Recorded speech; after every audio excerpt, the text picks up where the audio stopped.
Bismillahirrahmanirrahim. Assalamualaikum warahmatullahi wabarakatuh. Innal hamdalillah nahmaduhu wa nasta'inuhu wa nastaghfiruh wa na'udzu billahi min sururi anfusina wa min sayyiati a'malina. May yahdihillahu fala mudhillalah wa may yudlil fala hadiyalah.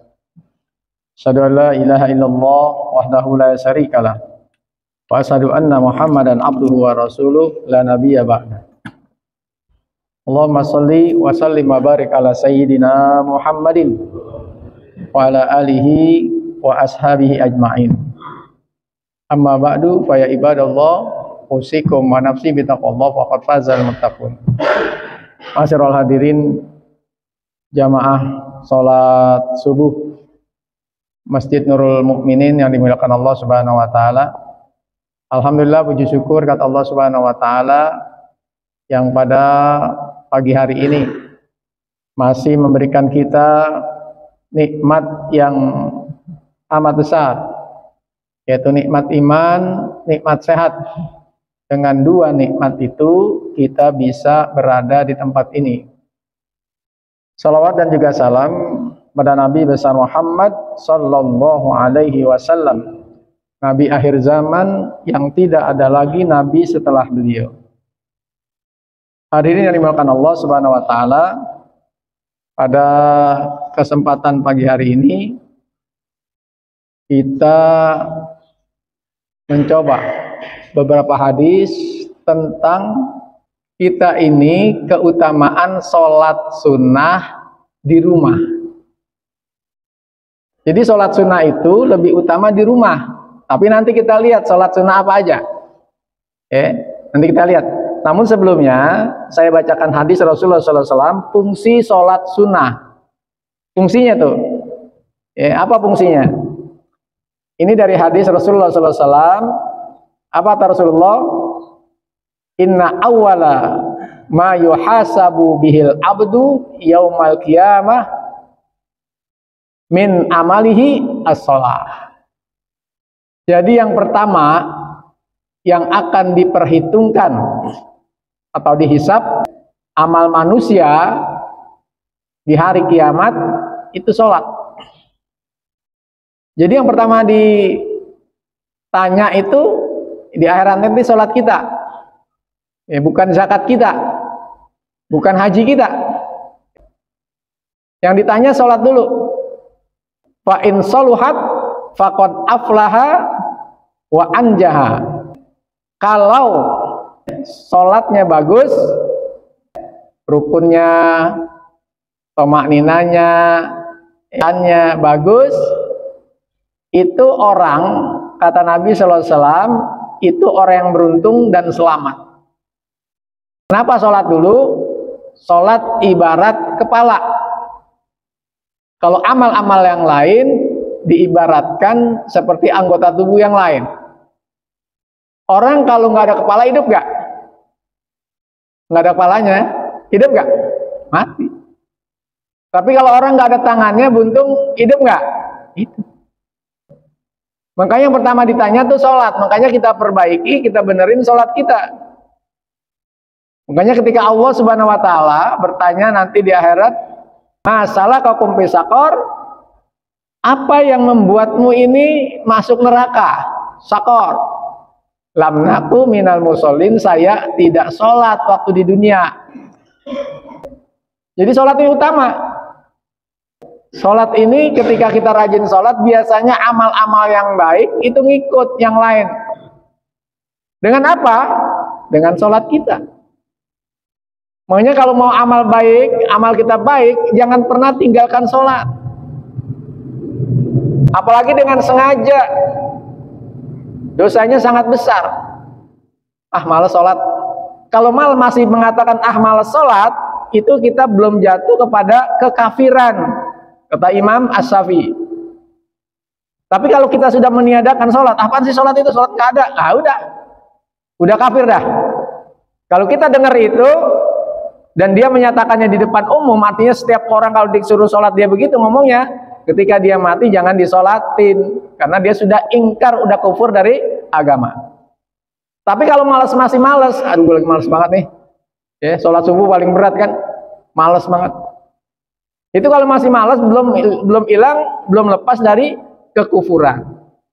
Makanya hati-hati, sholat ini dijaga, sholat dijaga, yang benar-benar dijaga. Wa in saluhat faqad aflaha wa anjaha. Ya, kalau amalnya sholatnya baik, seluruh amalnya juga baik, dia beruntung dan selamat. Wa in fasadat faqad khaba wa khasira. Kalau sholatnya jelek, bolong-bolong, kadang-kadang sholat, kadang-kadang enggak, belajar tentang sholat enggak mau, itu orang yang celaka dan rugi. Rugi di mana? Di akhirat. Rugi dia. Ya. Makanya hati-hati. Wa inim taqoso min faridati. Kata Nabi, kalau orang itu banyak kurangnya dari sholat-sholat fardunya, artinya banyak bolong-bolong. Qala Rabbu azza wa jal unzuru hali abdi min tatawi. Kata Nabi SAW, ini rahmat Allah nih. Ya. Jangan dulu diceburin ke neraka, jangan dulu dianggap sholat itu jelek. Lihat, hamba ini yang sholatnya bolong-bolong, ada nggak sholat sunnahnya? Qobliyah, ba'diyah, ada nggak? Jangan dicap aja nih, oh ini jelek. Jangan, kata Allah. Lihat dulu sholat sunnahnya, duhanya, tahajudnya, ada nggak? Kalau ada, malu biha man taqoso min faridoh.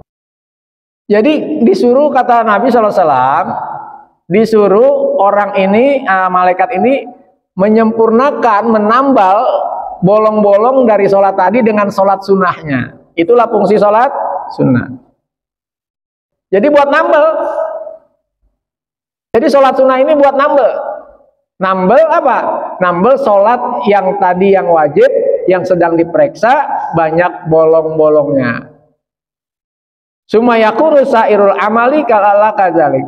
Terus kata Nabi SAW, kata Allah, jadikan seluruh amalnya, ya seluruh amalnya, kalau ada kekurangan, diambil daripada amal-amal sunnahnya. Kita orang kaya, bayar zakat, tapi kadang-kadang hilaf zakatnya itu kurang sempurna. Lihat, dia banyak sedekahnya enggak? Kalau banyak sedekahnya, tambel. Yang tadi kekurangan di zakatnya, di hadapan Allah, ditambel, jadi sempurna zakatnya. Oh, dia puasa di bulan Ramadan, puasanya enggak sempurna, masih suka ngomongin orang, masih banyak macam-macam yang lago, yang nggak perlu-perlu dikerjain ketika di bulan Ramadan. Begitu diperiksa nanti di akhirat, banyak banget kekurangannya puasanya, ambil, tambel itu dari puasa sunnahnya, Senin Kemis, Daud, puasa 10 Muharram, semua sunnah-sunnah. Jadi seluruh amal itu dibikin seperti itu oleh Allah, disuruh seperti itu. Makanya jangan pernah meremehkan sholat-sholat sunnah, ibadah-ibadah sunnah, jangan pernah kita remehkan, kita kerjakan, ya. Jadi sholat sunnah. Nah, sekarang bagaimana utamanya mengerjakan sholat sunnah di rumah, keutamaan, ya. Bukan berarti nanti orang sholat sunnah di masjid, musola tidak boleh, bukan. Artinya keutamaan mengerjakan sholat sunnah itu di rumah. Tapi kita lihat situasi dan kondisi, kira-kira sholat apa aja yang kita bisa kerjakan, yang lebih utama kita kerjakan di rumah. Sholat apa aja? Kita baca hadis Rasulullah SAW, an Zaid bin Sabit. Jadi dari Zaid bin Sabit radhiyallahu an, anna Nabiyya sallallahu alaihi wasallam qala. Dari Zaid bin Sabit, bahwasanya Nabi SAW bersabda. Qala Rasulullah SAW, bersabda Rasulullah SAW, apa kata Rasulullah? Sallu ayyuhan nas fi buyutikum. Salatlah wahai manusia di rumah-rumahmu. Ya, kita disuruh sholat di rumah-rumah kita, tempat tinggal kita. Sholat apa aja nih? Ya, fa inna afdhalas sholati sholatul mar'i fi baitihi illal maktuba. Kata Nabi SAW, maka sesungguhnya seutama sholat, ya, sholat seseorang di antara kamu fi baitihi illal maktuba, di rumahnya, kecuali sholat fardu, sholat wajib. Bisa pahami hadis ini? Seutama-utama sholat seseorang itu di rumahnya, illal maktuba, kecuali sholat fardu, sholat wajib. Artinya apa? Kalau sholat fardu, utamanya di masjid, ya, berjamaah. Ya, kita nilai sholat jamaah udah waktu itu, ya, bagaimana sholat berjamaah. Ya, keuntungannya besar. Sholat berjamaah itu keuntungannya besar. Artinya apa? Semua ditanggung oleh imam. Makanya kalau cari imam yang benar, ya, nyari pemimpin yang benar. Imam cari imam yang jujur. Kalau batal ngaku, gitu kan? Cari pemimpin juga yang jujur. Ya, kalau batal ngaku juga. Gitu. Jadi pemimpin, ya, yang imam. Kalau imam bacaannya bagus, semua kita kebagian. Ya, udah diborong sama imam, udah kita ikut aja udah. Makanya keutamaan sholat berjamaah diantaranya sholat kita pasti sah dan pasti diterima oleh Allah Subhanahu Wa Taala. Kenapa? Karena ditanggung oleh imam. Kalau imam kesalahan, buat imamnya sendiri udah. Kita mah kagak ngikut kesalahannya. Ya, gitu. Jadi keutamaan itu. Jadi keutamaan sholat seseorang di rumahnya kecuali sholat fardu yang 5 waktu itu. Ya, hadis muttafaqun alaih. Yang kedua hadis Rasulullah an Ibnu Umar radhiyallahu anhuma, ani Nabi sallallahu alaihi wasallam qala, apa kata Nabi? Ij'alu min sholatikum fi buyutikum. Jadikanlah salat-salat kamu di rumah-rumahmu. Wala tattahizuha qubura. Jangan jadikan rumah itu seperti kuburan. Yang dimaksud salat sunnah nih. Tadi kan udah dijelasin di atas, hadis yang di atas. Jadi maksudnya jadikanlah salatmu di rumahmu, artinya salat sunnah. Ya. Wala tattahizuha qubura. Jangan kamu jadikan, jangan kamu, ya, ambil rumahmu ini dijadikan seperti kuburan. Muttafaqun alaih. Gimana seperti kuburan? Dikubur, ya, artinya kita banyak berzikir. Salah satu fungsi sholat adalah, artinya arti lain dari sholat itu kan berzikir, ibadah. Ya, bahkan di hadis lain dikatakan bacalah Quran di rumahmu. Ya, layat tasi'ah, ya, sungguh amat luas. Ya, layat tasi'ah ahlul bait, sesungguhnya amat luas penduduk rumah itu. Ya, kalau rumah itu dibacakan di sana Al-Quran. Rumah kalau dibacakan Al-Quran, zikir, sholat sunnah di rumah, itu yahjurus sayatin. Setan itu ngabur. Ya, setan nggak ada di rumah kita ngabur. Wa yahdurul malaikah. Justru yang datang ke rumah kita itu malaikat. Malaikat rahmat, ya, bukan malaikat maut. Ngeri juga ente kalau malaikat maut. Malaikat rahmat datang. Ya, seluruh malaikat hadir. Ya, datang malaikat. Ya, wa yahdurul malaikah wa yaksurul khair, dan di rumah itu banyak sekali kebaikannya. Tapi kalau di rumah nggak ada baca Quran, nggak ada zikir, nggak ada sholat sunnah, kosong melompong, itu yang pergi malaikat, yang datang setan, dan di sana sedikit sekali kebaikannya. Ya, ini keutamaan nih. Kalau kita sholat sunnah di rumah, zikir di rumah, bahkan kata Nabi SAW dalam satu hadis dikatakan rumah yang ada di sananya zikir, ya, dan yang nggak ada zikir, kama salil hayya wal mayyit.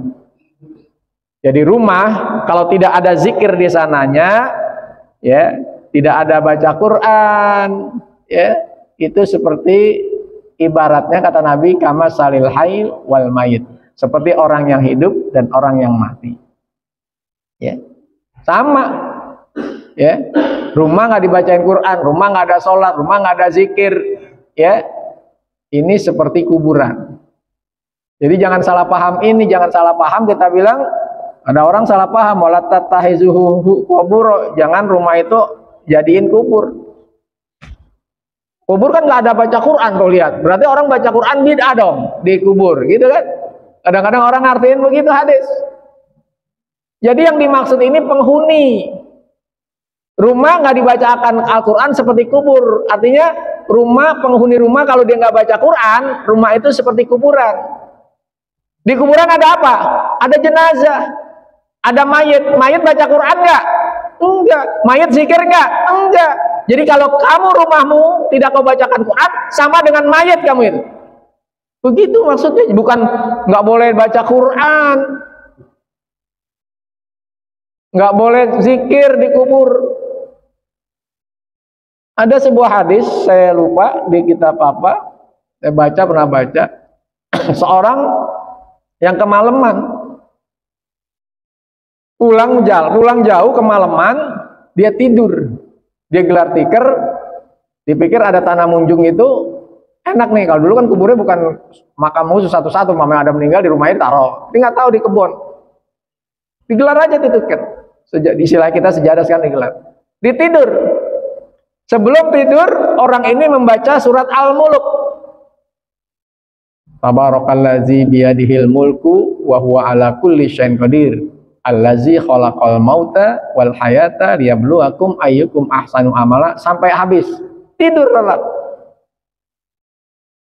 Ya. Terus orang ini begitu pagi-pagi kaget. Begitu pagi, loh, ini kuburan. Begitu selesai, nyampe rumahnya, malamnya dia tidur. Begitu dia tidur, dia bermimpi didatangi oleh seseorang. Mimpi didatangi oleh seseorang. Orang ini berkata, mengucapkan terima kasih. Terima kasih karena kau telah membacakan surat Al-Mulk sehingga derajatku diangkat oleh Allah Subhanahu wa taala. Jadi orang yang dalam kubur tadi diangkat derajatnya. Kaget dia bangun pagi-pagi, kaget, lapor kepada Abu Hurairah. Apa kata Abu Hurairah? Itulah fungsi daripada surat Al-Mulk. Ya, makanya kalau ziarah, di samping kita baca Yasin, Quran yang lain, jangan tinggalkan surat Al-Mulk. Ya. Kalau ziarah gitu, salah satunya surat yang tidak saya tinggalkan, surat Al-Mulk. Ya. Baca Yasin, selesai Al-Mulk. Barakalladzi biyadihil mulku wa ala kulli syai'in qadir, sampai selesai. Zikir, tahlil. Jadi bukan nggak boleh. Maksudnya di kuburan seperti kuburan itu yang nggak ada bacaan, artinya penghuni kubur itu nggak baca apa-apa, dia mati. Maksudnya begitu. Kadang-kadang orang salah paham, ini nggak boleh nih baca di kuburan. Kan seperti kuburan, rumah yang dibacakan seperti kuburan. Kuburan kan nggak ada bacaan Al-Quran di sana. Ya, jadi di arti ini seperti itu. Jadi kita nggak boleh baca Quran di kuburan. Ini kan pembahasannya kayak gitu. Maksudnya tidak ada bacaan Al-Quran di kuburan. Orang yang penghuni kubur tidak baca Al-Quran. Ini saya jelaskan sekali lagi nih. Ya, yang nonton nih di YouTube apa nih namanya? Ya, ingat, bukan nggak boleh baca Al-Quran di kuburan. Maksudnya penghuni kubur tidak baca Quran, penghuni kubur tidak zikir, ya, penghuni kubur tidak sholat sunnah. Kalau penghuni kubur sholat sunnah, ente kabur, bangun lagi nih mayat bangun. Nah, itu maksudnya. Kan sekarang banyak paham gitu. No, orang masuk ahli neraka semua no. Kita dibilang ahli neraka lagi baca di kuburan. No, ahli neraka semua no, banyak no. Kenapa ahli neraka tuh lagi pada baca Quran di kuburan, bid'ah? Waduh. Nih saya jelasin. Ya, maksudnya gitu. Jadi kubur nggak ada baca seperti rumah seperti kuburan, maksudnya nggak ada Quran di sana. Maksudnya penghuni kubur tidak baca Quran. Jadi kalau penghuni rumah nggak baca Quran, berarti penghuni rumah itu pada mati seperti di kuburan. Itu maksudnya. Ya, biar sebar nih, biar paham teman-teman kita ini. Ya. Jadi gitu ya. Ij'alu min sholatikum fi buyutikum. Jadikanlah salat-salat sunnahmu di rumahmu. Kita baca hadis satu lagi, ya. An Jabir radhiyallahu an qala Rasulullah sallallahu alaihi wasallam, "Iza qada ahadukum apabila salah seorang kamu selesai sholat tahu dari sholatnya fi masjidihi, di masjidnya atau di musolanya, falyaj'al li baitihi nasibam min sholatihi. Jadi kan bagian sholatnya di rumahnya, ya, fi baitihi, di rumahnya. Fa innallaha ja'ilun fi baitihi min sholatihi khairan. Sesungguhnya Allah akan menjadikan rumahnya karena sholatnya banyak kebaikan di sana. Ya. Jadi kalau kita selesai sholat di masjid, jadikan sholat sunnah kita bagian dari sholat kita itu di rumah. Nah sekarang sholat apa aja yang kita lakukan di rumah? Apa? Tahajud, sholat malam, sholat duha, sholat hajat, sholat istikharah, ya, itu bisa kita lakukan di rumah. Ya. Sholat qobliyah ba'diyah bisa nggak di rumah? Bisa. Cuman jangan semuanya, jangan semua jamaah sholat sunnahnya di rumah, ntar yang azan nggak ada. Nah sekarang kalau qobliyah subuh, ya kita lakukan di rumah. Biasa mau azan, ntar nunggu aja azan di mana kedengaran, gua sholat sunnah dulu. Lah di sini azan, yang azan siapa? Jadi jangan salah juga memahami. Ya, kayak yang dekat, umpamanya ada yang azan di sini siapa? Azan, terus sholat. Terus yang dekat rumah, dari sini dekat nih rumahnya. Oh iya dah, saya sholat sunnah di rumah dah. Boleh. Yang dekat, saya sholat sunnahnya di rumah. Boleh. Apalagi sekarang udah ada jam tuh. 10 menit ya biasanya. Biasanya 10 menit. Ya. Jadi ngambilnya pas azan 10 menit, apalagi setelnya tuh subuh itu. Terutama jangan cepet-cepet. Jadi usahakan menyetel timer ini begitu azan tinggal 10 menit atau 8 menit. Selesai azan maksudnya. Ada orang masjid, dia timernya itu dari mulai masuk subuh 10 menit. Azan itu apalagi azan yang lama bisa 5 menit. Kalau ada orang yang kesiangan, maksudnya kesiangan di rumah, jalan lagi azan, jalan begitu sampai sholat sini udah nggak dapat sholat sunnahnya. Ya panjangin dikit lah, bijakan pada pengurus. Jadi begitu selesai azan subuh nih, subuh lah terutama, kasih 10 menit.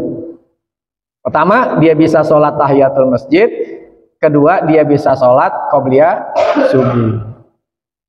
Kenapa? Karena qobliyah subuh itu utamanya luar biasa. Ya. Sholatul fajri khairum minad dunya wa ma fiha.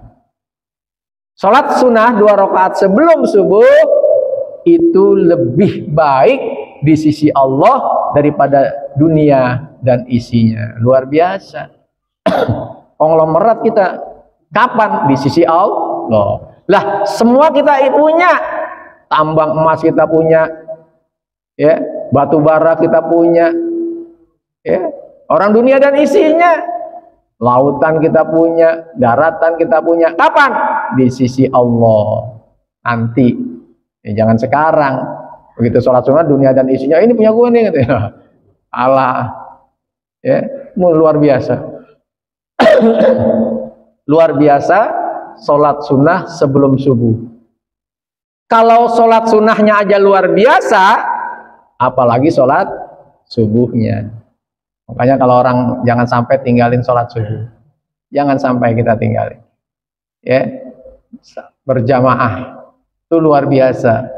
Nanti suatu saat kita bahas keutamaan sholat subuh. Kenapa? Orang yang rajin sholat subuh berjamaah fi zimmatillah, dia dalam keadaan dijamin oleh Allah Subhanahu wa taala. Kalau udah dijamin ya Allah, hidup ente dijamin, keamanan ente dijamin, kebahagiaan ente dijamin, urusan ente dijamin oleh Allah Subhanahu. Ini kan Allah, Nabi, janji Nabi itu fi zimmatillah, dalam lindungan Allah, dalam naungan Allah. Ini sholat subuh, keutamaan sholat subuh luar biasa. Sholat subuh, makanya gangguannya besar. Utama itu luar biasa karena apa? Gangguannya amat besar. Ya, kadang-kadang kagak bisa bangun, malah yang dekat rumah kadang-kadang nggak bisa bangun. Justru yang jauh yang bangun. Kenapa nih? Pekernya ketinggian, jadi gue nggak kedengeran arahnya. Ada alasannya macam-macam dah.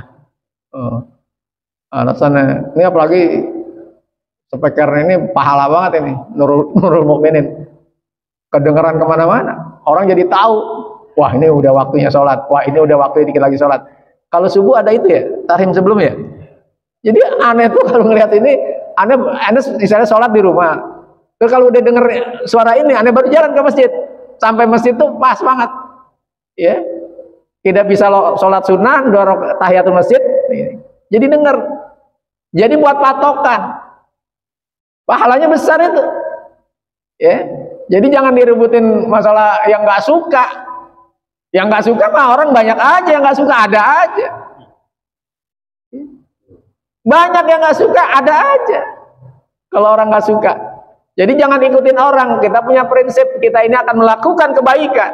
Kalau ngikutin orang, nggak pernah akan selesai kita ini. Nggak pernah akan selesai. Ya. Ada cerita, mungkin sering diceritakan, ya, sering diceritakan dan sering kita dengar. Kisah Luqmanul Hakim. Ya, Luqmanul Hakim ini cerita dengan anaknya membawa keledai. Dia bawa keledai. Keledai ini dinaikin oleh anaknya. Kata Luqmanul Hakim, ayo kamu aja yang naik, bapak yang nuntun. Karena sayang sama anak. Lewat depan orang.